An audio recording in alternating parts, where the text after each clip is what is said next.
Buenas noches. Vamos a continuar con las clases teóricas de, para el segundo parcial. El tema que vamos a avanzar el día de hoy es inductoconducción. ¿Ya? Entonces el primer parcial que hemos visto era puerperio, hemos visto lo que es parto y ahora vamos a hablar de lo que es inductoconducción del trabajo de parto.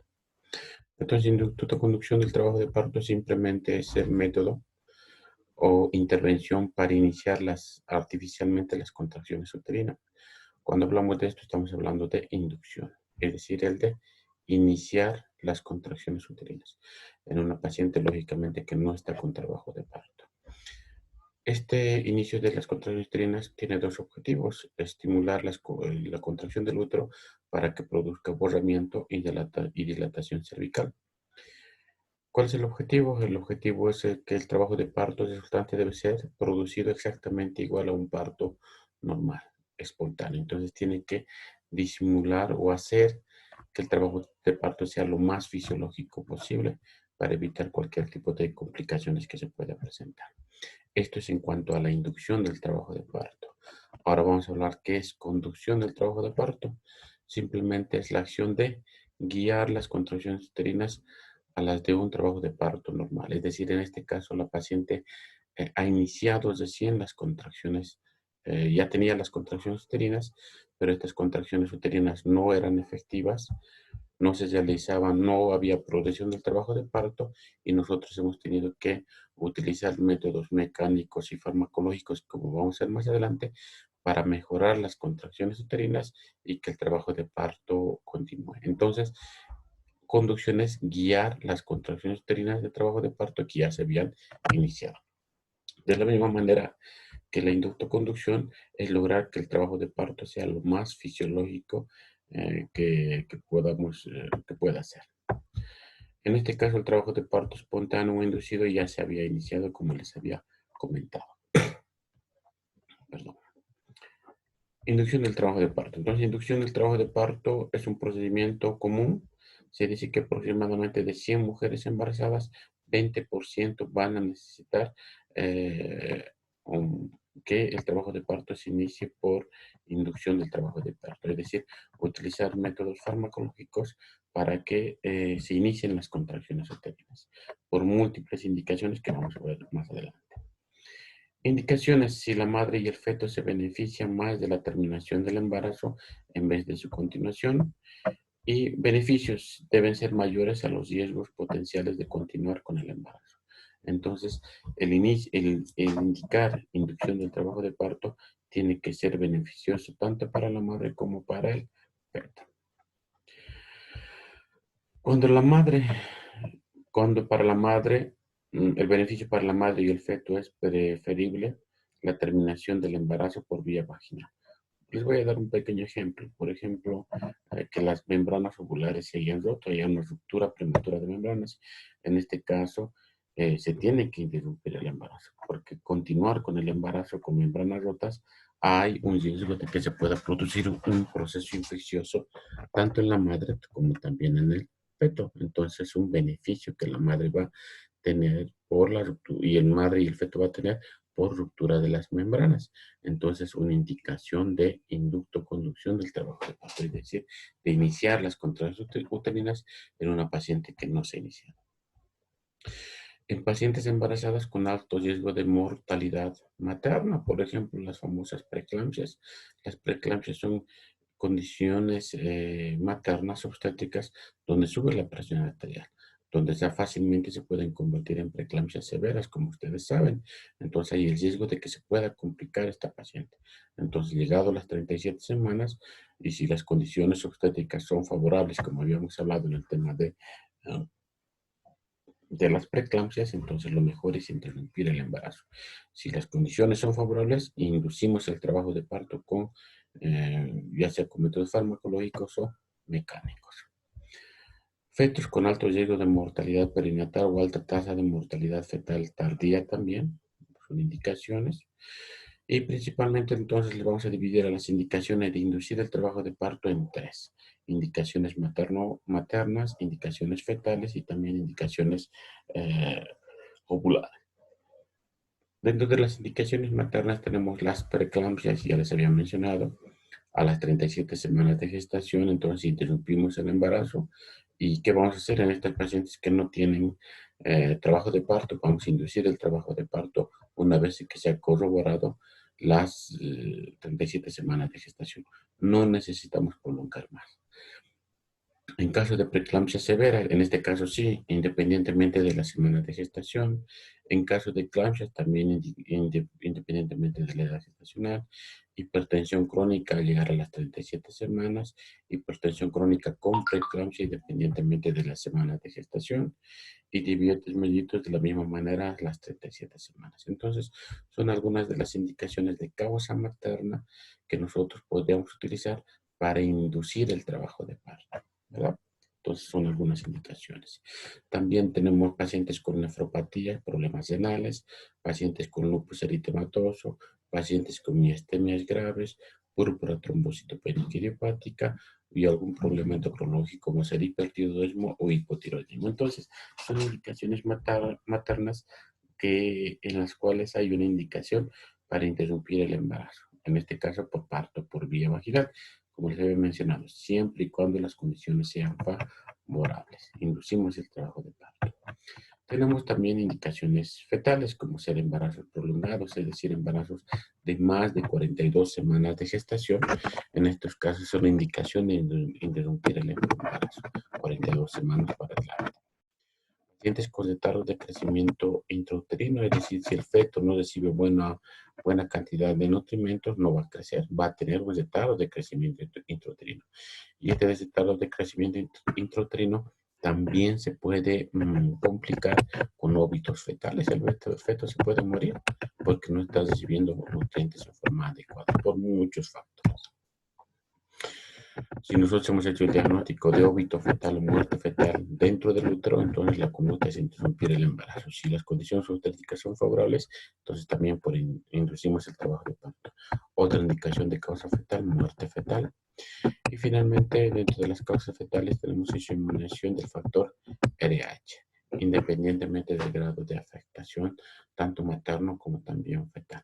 Entonces, hemos hablado de indicaciones maternas, ahora hemos mencionado 4 indicaciones fetales de interrumpir el embarazo por inductoconducción. Y dentro de las indicaciones ovulares tenemos las RPM, que son la ruptura prematura de membranas, con evidencia de madurez pulmonar, ¿verdad? Si tenemos evidencia de que hay maduración pulmonar, interrumpimos el embarazo. Ahora, si se han roto las membranas ovulares y hay sospecha o hay riesgo de infección, o hay sintomatología de infección, ya sea clínica o laboratorial, entonces tenemos la conducta también, es interrumpir el embarazo. En caso de corioamnionitis o oligoamnios o oligoamnios leve, disminución del líquido amniótico a partir de las 37 semanas de gestación. Entonces son indicaciones de causa ovular para interrumpir el embarazo. Entonces esas son las indicaciones maternas, fetales y ovulares de inducir el trabajo de parto. Ahora vamos a ver contraindicaciones. Por el contrario, ¿en qué casos no se inicia el trabajo de parto? No, el trabajo de parto está contraindicado. Pacientes con sufrimiento fetal, hay una alteración del bienestar fetal, la frecuencia cardíaca fetal está menos de 120, puede estar más de 160, entonces ha entrado en un sufrimiento fetal. Entonces, en este caso no podemos inducir el trabajo de parto. ¿Qué vamos a hacer? Interrumpir por operación cesárea. Inmadurez fetal, si tenemos un embarazo de menos de 37 semanas de edad y no tenemos ningún factor de riesgo, entonces no habría necesidad de inducir el parto. Otra contraindicación para nosotros iniciar la inductoconducción. Desproporción cefalopélvica, productos muy grandes, macrosómicos, gigantes, o eso por parte del feto, o mujeres con pelvis estrecha, donde no va a poder salir el parto, son contraindicaciones de inducir el trabajo de parto. Tumores previos como ser miomas cervicales, quistes de ovario gigantes, estenosis cervical o vaginal, presentaciones distóxicas, en este caso presentaciones de cara, de PPNI, desprendimiento de placenta normalmente insertada, donde sabemos que hay hemorragia, dolor, hipertonía uterina. En este tipo de pacientes no podemos inducir el trabajo de parto.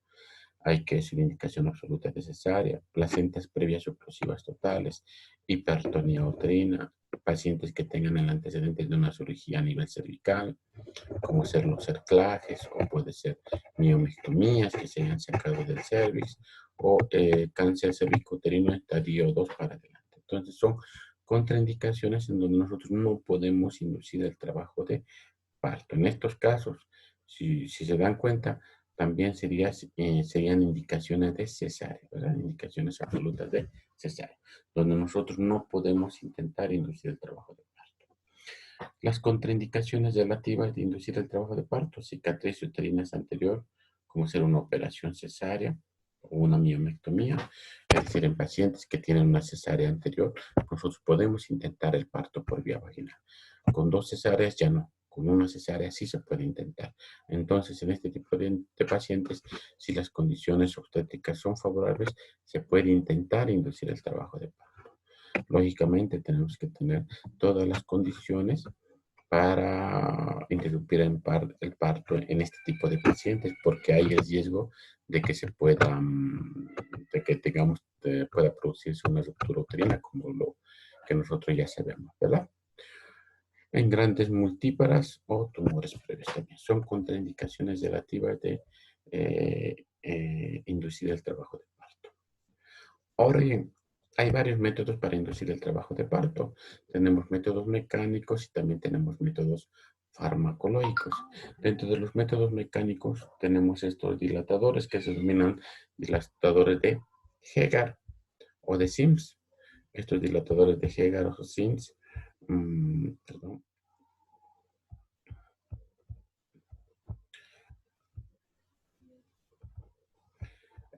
dilatadores de Hegar-Mosin son instrumentos metálicos, como ustedes están viendo ahí, con diferentes diámetros en cuanto al grosor de estos dilatadores, y también pueden ser muy útiles para dilatar lo que es el cuello cervical. O en algunos casos se puede utilizar un balón. Se introduce un balón a nivel cervical y eso se va insuflando. Son dilatadores de tipo mecánico. Otro método mecánico para iniciar las contracciones uterinas tenemos la amniotomía. La amniotomía simplemente es romper las bolsas amnióticas, es decir, el corion y el amnios que están envolviendo al embarazo. En este caso es un método seguro de favorecer el desencadenamiento de las contracciones uterinas. Es un método mecánico también, ¿verdad? Entonces, esto también son métodos mecánicos para favorecer que se inicie el trabajo de parto por alguna indicación, ¿verdad? Ya sea inducir el trabajo de parto o conducir el trabajo de parto.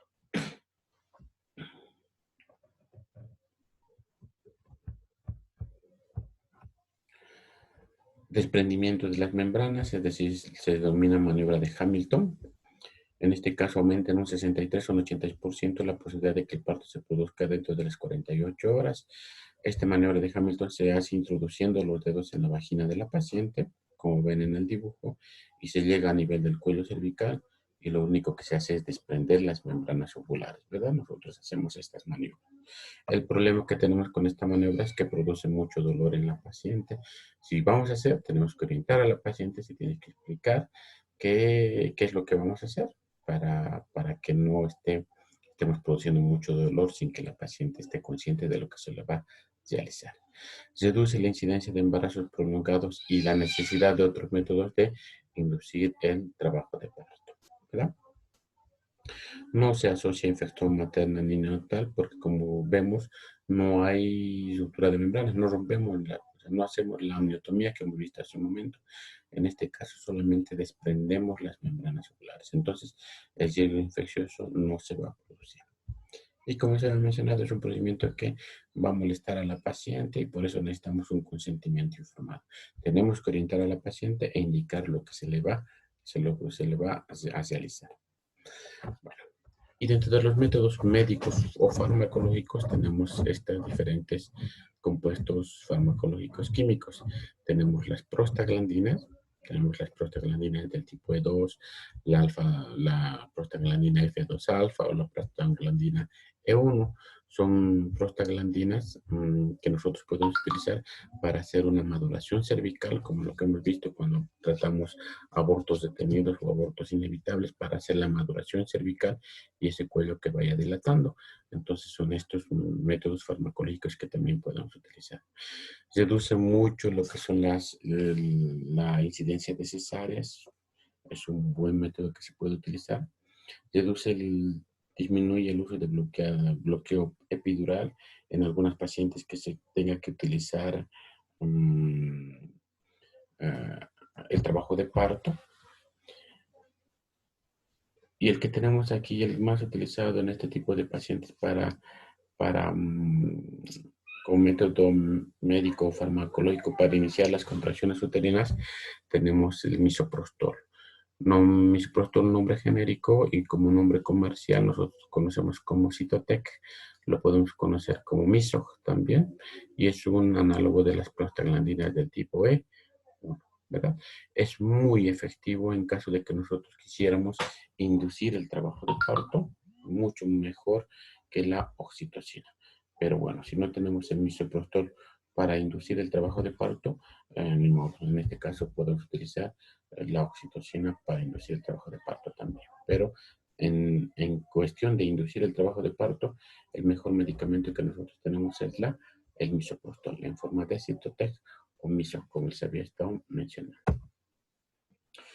Otro método farmacológico que también nosotros utilizamos para inducir el trabajo de parto, tenemos la oxitocina. La oxitocina, mucho para realizar maduración cervical no se utiliza.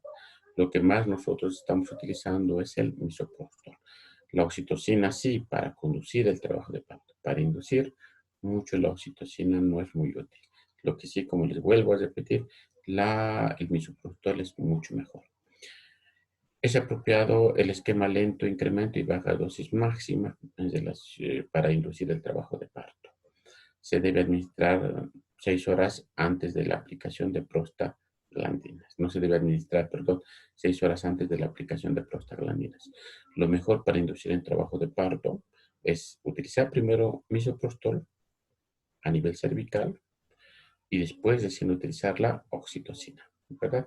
Juntos no. Juntos podemos producir muchos accidentes y entre uno de ellos tal vez puede producir una hipertonía uterina y un desprendimiento de placenta. Entonces, por este motivo, los dos no. Siempre uno, en este caso el misoprostol, descansa 6 horas y después administramos la oxitocina. Y lógicamente, mientras más semanas de gestación, menos dosis de misoprostol.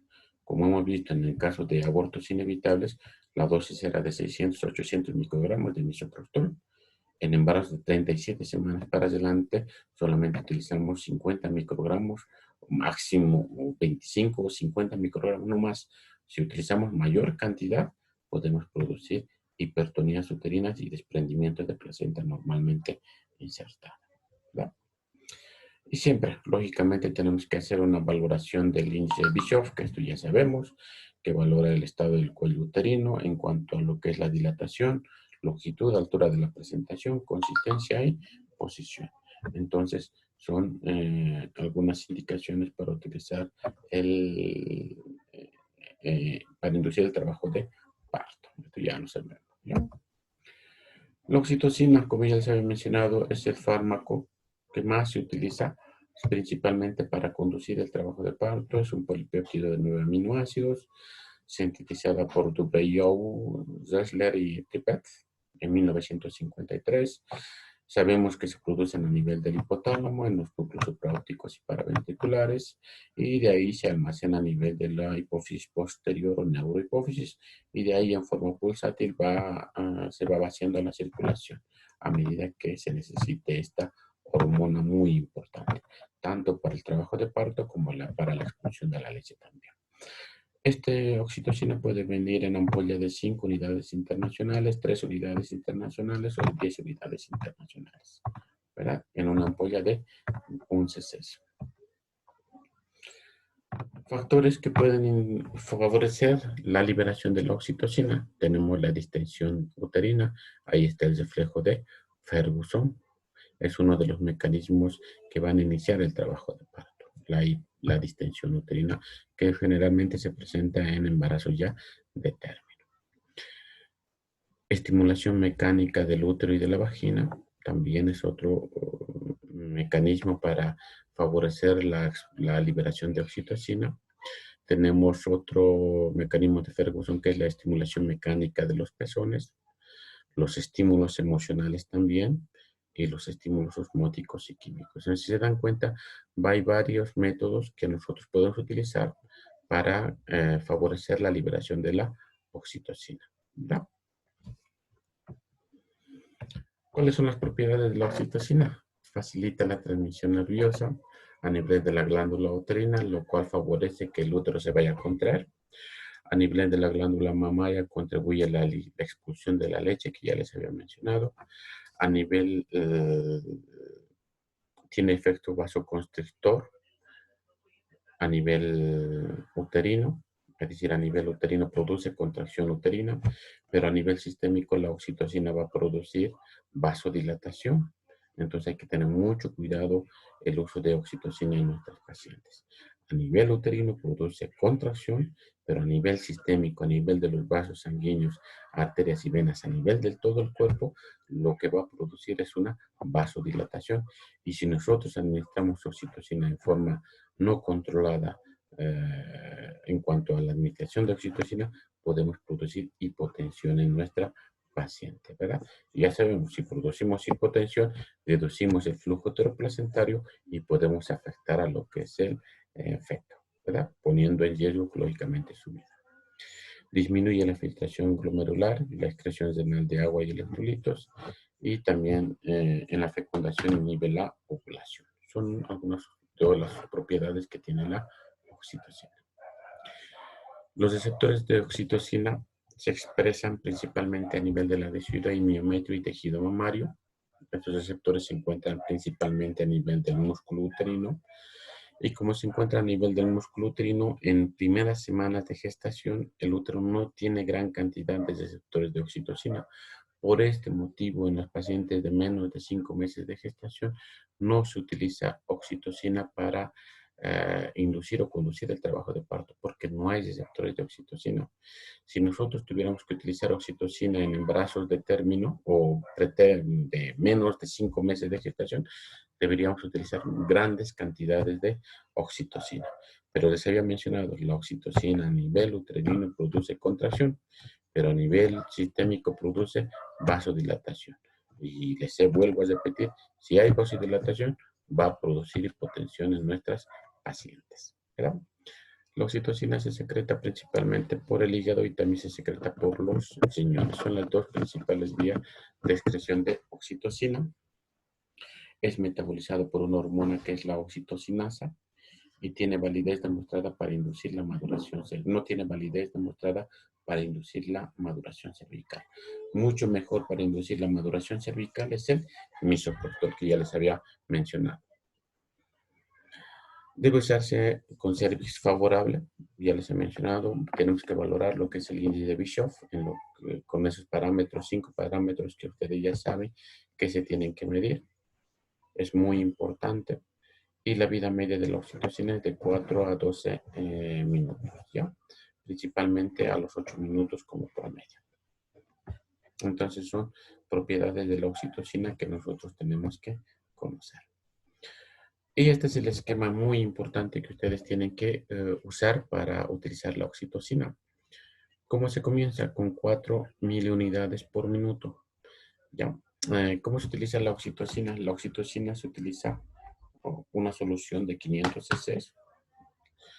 La solución que más se utiliza va a ser la solución dextrosa, es decir, tiene que tener glucosa, tiene que tener azúcar. ¿Cuál es el objetivo? Si nosotros vamos a inducir o conducir un trabajo de parto, esta paciente necesita fuente de energía, ¿verdad? Porque las contracciones uterinas son muy importantes para que se produzca el parto. Y nosotros, en este caso, la mejor solución que vamos a utilizar es la que tenga dextrosa o glucosa, es decir, azúcar. azúcar, carbohidratos, es lo que necesita nuestra paciente. Si bien podemos diluir en zinc lactato, solución fisiológica, no hay ningún problema. Pero si nosotros tenemos solución glucosada que tenga azúcar, lo mejor, ¿ya? En una solución nosotros administramos 5 unidades de oxitocina, es decir, una ampolla de oxitocina, colocamos en una solución de 500 cc y esto como pasamos a 4 miliunidades por minuto, ¿verdad? Y esto 4 miliunidades por minuto en una mujer que estamos induciendo o conduciendo el trabajo de parto aproximadamente corresponde a 8 gotas por minuto. Y nosotros controlamos cada 30 minutos. Si en 30 minutos controlamos si las contracciones uterinas no son efectivas, no se ha aumentado la frecuencia, ni la duración, ni la intensidad de las contracciones uterinas, ¿qué tenemos que hacer? Aumentar la cantidad de oxitocina. Ya no vamos a pasar 4 miliunidades por minuto, vamos a pasar 8 miliunidades por minuto. Y 8 miliunidades por minuto, ¿cuántas gotas son? Son 16 gotas por minuto, ¿verdad? Si en media hora que hemos aumentado, volvemos a controlar en media hora. Si en media hora no mejora, entonces tenemos que volver a aumentar la dosis de oxitocina. Ya no colocamos 8 miliunidades por minuto, colocamos 16 miliunidades por minuto. ¿A cuánto corresponde esto? A 32 gotas por minuto. Si en media hora no mejora, duplicamos la dosis a 32 miliunidades por minuto. ¿Cuántos son 32 miliunidades por minuto? Son 64 gotas que tiene que entrar por minuto. Si después de esto en media hora volvemos a controlar y no mejora la intensidad, ni la frecuencia, ni la duración de las contracciones, lo que se tiene que hacer es revalorar a la paciente y ver qué es lo que está pasando. Tal vez realizar, interrumpir el embarazo por operación cesárea. Entonces, de esta manera es que se utiliza la oxitocina para inducir, para conducir, en el mejor de los casos, o inducir el trabajo de parto, ¿verdad? Y la dosis máxima tiene que ser aproximadamente de 32 miliunidades por minuto. No podemos exceder esto, porque si nosotros colocamos mayor cantidad de oxitocina, lo que vamos a producir es esos otros efectos adversos que ya les había mencionado. Esquema de dosis bajas no se asocian a incremento de cesárea. Si se aumenta la dosis antes de los 30 minutos, hay mayor riesgo de hipercontractibilidad uterina. Es decir, el hecho de utilizar o abrir la solución y que entre grandes cantidades de oxitocina, podemos producir una hipercontractibilidad uterina que puede manifestarse con lo que ya se ha dicho, un desprendimiento de placenta, que el útero se ponga hipertónico y con hiperdinamia, hipersistolia. Entonces, va a aumentar la intensidad de las contracciones y podemos alterar el trabajo de un trabajo de parto normal que nosotros queríamos conseguir, ¿verdad? Entonces, por este motivo, se tiene que utilizar la oxitocina como les estoy mencionando. Se debe administrar en infusión intravenosa continua. Lo mejor es utilizar con bomba de infusión. Si no se tiene a la mano bomba de infusión, nosotros lo que tenemos que hacer y lo que hacemos en la mayoría de los hospitales es utilizar, bueno, el recurso que tenemos a mano. En este caso puede ser el interno, puede ser el médico general o nosotros mismos o las enfermeras también, controlar que pase la cantidad de oxitocina que nosotros queremos. Lo ideal es que se utilice bomba de infusión. Lamentablemente en la mayoría de los hospitales a nivel nacional aquí en Bolivia no se cuenta con bomba de infusión. En este caso, así a son de broma, nuestra bomba de infusión van a ser los internos, las enfermeras, los médicos generales o, en el peor de caso, nosotros mismos. Lo malo de no contar con esta bomba de infusión, que si la paciente se mueve a un lado o a otro lado, puede hacer que la cantidad de oxitocina no entre en forma adecuada. Se deben iniciar con dosis mínima, ya les he mencionado, la dosis mínima para inducir o conducir el trabajo de parto es de 4 miliunidades por minuto. La forma de incremento se tiene que hacer en forma aritmética. Hay que buscar dosis mínimas para la respuesta máxima. Debe hablarse en miliunidades en vez de unidades a pasar, ¿verdad? Entonces, 4 miliunidades, 8 miliunidades, 16 miliunidades, hasta 32 miliunidades es la dosis máxima. La respuesta es individual y va a depender de la edad gestacional. Entonces, no siempre la respuesta es lo mismo en las pacientes. Cada quien dispone de acuerdo a su constitución anatómica y fisiológica también. ¿Cuáles son los efectos adversos de la oxitocina? Intoxicación acuosa. Sabemos que la oxitocina está muy relacionada con la hormona antidiurética. Y si se administra grandes cantidades de oxitocina, entonces pueden producir convulsiones, coma y hasta la muerte de la paciente por la intoxicación acuosa que les estoy mencionando. Puede producir epiestimulación uterina, que puede llevar desprendimientos de placenta normalmente insertadas, puede llevar a rupturas uterinas también. Ya se ha mencionado, a nivel uterino produce contracciones uterinas, pero a nivel sistémico, a nivel vascular, va a producir vasodilatación, ¿verdad? Hipotensión. Entonces, si esto va, lógicamente, como hay una disminución del flujo planetario, va a producir una taquicardia refleja, tanto materno como también fetal. Dentro de las complicaciones fetales están hiperbilirubinemia y depresión neonatal. Entonces, son efectos adversos del uso de oxitocina. Bueno, el otro medicamento que son muy necesarios para inducir o conducir el trabajo de parto, les he mencionado que son las prostaglandinas. Son ácidos grasos constituidos por 20 aminoácidos de carbono, átomos de carbono, perdón, con grupos hidroxilos y cetónicos, es su constitución. La estructura base es ácido prostanoico, ¿verdad? Y las prostaglandinas que nosotros tenemos son las prostaglandinas E1, E2, E3, F1, F2 alfa y la F3. La de mayor uso es las prostaglandinas E2. La vía de administración puede ser muy variada. Podemos administrar por vía oral, podemos administrar por vía endovenosa, por vía vaginal, por vía endocervical, por vía extraamniótica, pero también se puede administrar por vía rectal. Entonces, las vías de administración de las prostaglandinas son muy variadas. Y la que nosotros tenemos aquí en Bolivia son tabletas de 200 microgramos, es la cantidad que viene en la tableta. Y esta 200 microgramos es la presentación. También viene en gel de 2 miligramos, que se puede administrar en mujeres con cuellos desfavorables. Entonces, lo que ya les había mencionado, mientras más semanas de gestación, menos dosis de misoprostol. Por encima de las 37 semanas, la dosis de misoprostol puede ser 25 microgramos. Mientras menos semanas de gestación, la dosis es mayor. Va desde 600 a 800 microgramos de misoprostol, ¿verdad? Para inducir el trabajo de parto, inducir o conducir el trabajo de parto. En este caso, el misoprostol principalmente a nosotros nos va a servir no tanto para conducir, más nos sirve para inducir el trabajo de parto.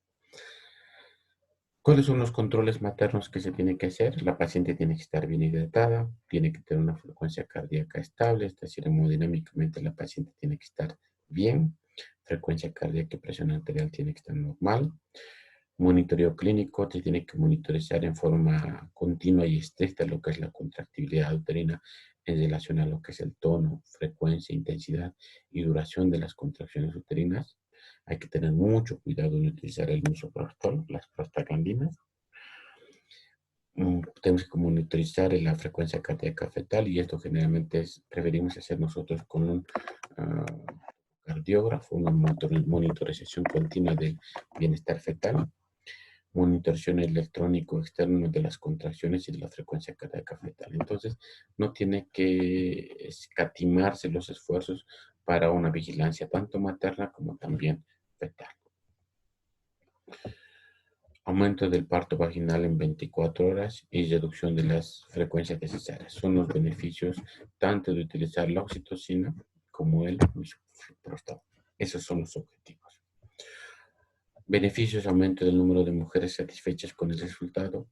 Aunque el costo de las prostaglandinas es mayor a la de la oxitocina, el ahorro consiste en menor cantidad de cesáreas, menor incidencia de hemorragias, menor cantidad de transfusiones y menor cantidad de monitoreo. Entonces, los beneficios tanto con el de favorecer el trabajo de parto por vía vaginal son, en relación a las cesáreas, son cuantiosos, ¿verdad? No solamente económicos, sino por los beneficios que la madre va a tener al tener un parto por vía vaginal normal. Lógicamente, un parto totalmente seguro, con todas las condiciones que los servicios de salud le pueden prestar a esa paciente. ¿Cuáles son las reacciones adversas de aquellas pacientes que utilizan misoprostol.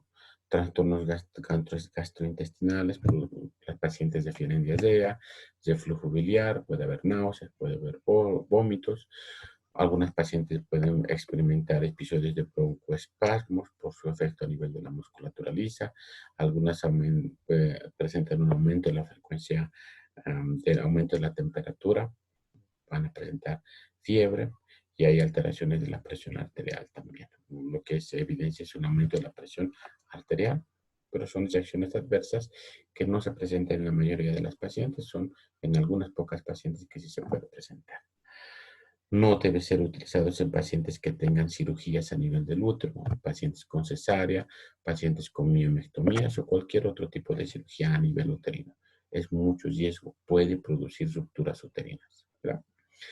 Se carece de evidencia para un apoyo en su uso en la prevención de hemorragias postparto cuando hay disponibilidad de la oxitocina o el metergin o la metilergonovina son las mejores para cuando hablamos de hemorragias en el puerperio. Pero en algunos casos, si no contamos con oxitocina, no contamos con metergin y la paciente está consangrado después del parto, podemos utilizar el misoprostol para evitar las hemorragias. Bueno, este es el tema en cuanto a inducto-conducción. Es un tema corto, no es un tema largo, es un tema sencillo, resumido. Creo que es un tema que ustedes tienen que tomar en cuenta porque son medicamentos, fármacos que ustedes pueden utilizar ya en el trabajo que van a desarrollar, saber cuáles son los efectos a nivel uterino, cuáles son las dosis que se tienen que utilizar, cuáles son los beneficios que tienen que tener en cuanto a los tratamientos médico-farmacológicos, pero también hay otros métodos para inducir o conducir el trabajo de parto. Ahí están los reflejos de Ferguson, estimulación uterina, estimulación de las mamas, estimulación a nivel de la vagina, del perineo. Entonces, muchos métodos para inducir o conducir el trabajo de parto. Bueno, gracias chicos. Como siempre, las preguntas, dudas, vamos a contestarlas directamente por el WhatsApp. Gracias.